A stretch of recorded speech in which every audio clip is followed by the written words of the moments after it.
The state's attorney's office, SAO, is an international laughingstock, as politicians, comedians, scholars, legal pundits and regular old citizens alike blast its handling of the case against Jussie Smollett. The criticism is pointed squarely at Kim Foxx, the first African-American female elected to fill the prestigious role of Cook County State's attorney. In the wake of said criticism, Ms. Foxx speaks at a Rainbow Push Coalition meeting and states she cannot run an office driven by anger and public sentiment.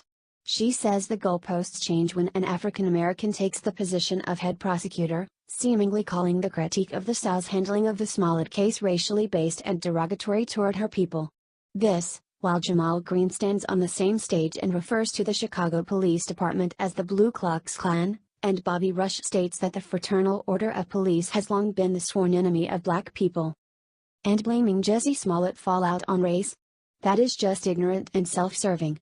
It is a complete bastardization of a bona fide movement against acts of racism, which, as a society we should obviously not tolerate. Much like Jussie Smollett's acts bastardized a bona fide movement against hate crimes.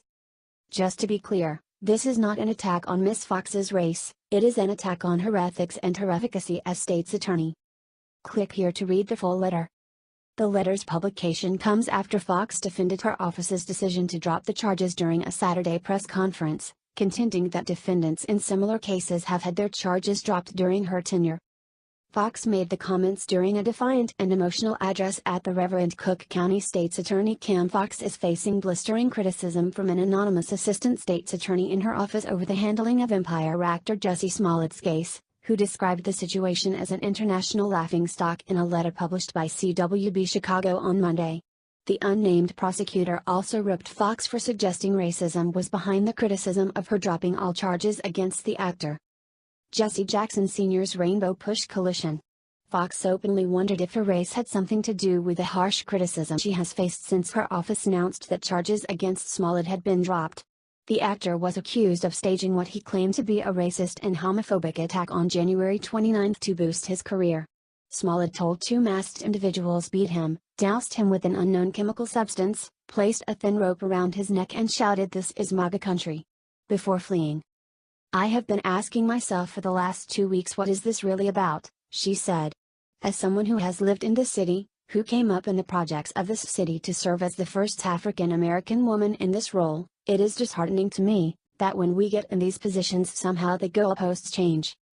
Last month, Foxx's office backpedaled on claims that the top prosecutor formally rescued herself from the case after Tina Chin, the former chief of staff of former First Lady Michelle Obama, asked her to have the police's Smollett probe handed over to the FBI. Former Deputy Assistant Attorney General John Yoo has said she could serve up to 20 years in jail if convicted of corruption in relation to her handling of the high-profile case.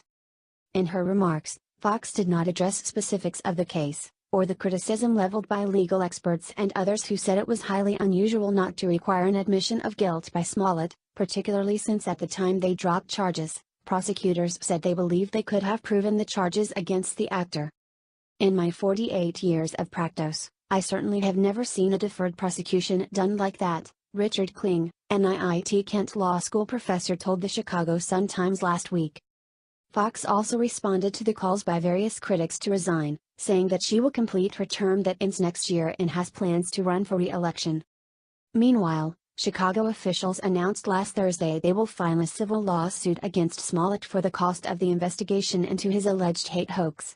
Mayor Rahm Emanuel's chief legal advisor notified Smollett the week prior that the city is seeking $130,000 from him within 7 days or face persecution for lying about his purported assault. Lori Lightfoot, who is scheduled to sworn in as Chicago's next mayor on May 20, could reverse any legal actions officials against the actor. In a recent appearance on MSNBC, Lightfoot said Smollett must be held accountable for potential wrongdoing. The state's attorney's office here, which made the decision unilaterally to drop the charges, has to give a much more fulsome explanation, Lightfoot told host Craig Melvin. "We cannot create the perception that if you're rich or famous or both that you got one set of justice, and for everybody else it's something much harsher. That won't do, and we need to make sure that we have a criminal justice system that has integrity. I believe that everybody is entitled to a presumption of innocence," she went on. "But I saw, as I'm sure you and your listeners saw, a very compelling case, with videotapes, witness statement and other information that looked like he had staged a hoax, and if that happened he's got to be held accountable. Meanwhile, Empire actress Taraji P. Henson told The View last that Smollett will return to the Fox Entertain drama next season despite the ongoing controversy.